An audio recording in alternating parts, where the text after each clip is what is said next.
খুব মেঘ করেছে, তো বৃষ্টি আসবে, তাই আজকে কিছু বর্ষার বীজ বসিয়ে দেব, সবজির বীজ। এই বেডের মধ্যে ছিল বরবটি গাছ। বরবটি গাছগুলো 1-2 মাস ফসল দেওয়ার পর নষ্ট হয়ে গেছে, নষ্ট হয়ে যায়। আর সেই জন্য মাটিটা দেখুন, একদিকে জড়ো করে রেখেছিলাম, বৃষ্টির জল এটাতে ভরে গেছিলো, তো জলটা ড্রেনেজ হওয়ার পর মাটিটা কত সুন্দর ঝুরঝুরে হয়ে গেছে। আজকে এখানে আমি কিছু করলা বীজ বসিয়ে দেব। আজকে 2 রকম সবজির বীজ বসাবো, বর্ষার করলা এবং তরই। এই সমস্ত সবজি আমার গরমেও প্রচুর ভরপুর মাত্রায় সবজি পেয়েছি, আপনাদের সাথে শেয়ার করেছি।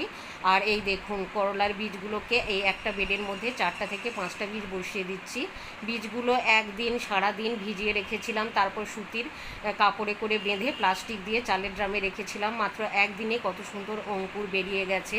তো এইভাবে একটা বেডে আমি করলা বীজ বসাবো, অন্য বেডে তরইয়ের বীজ বসাবো।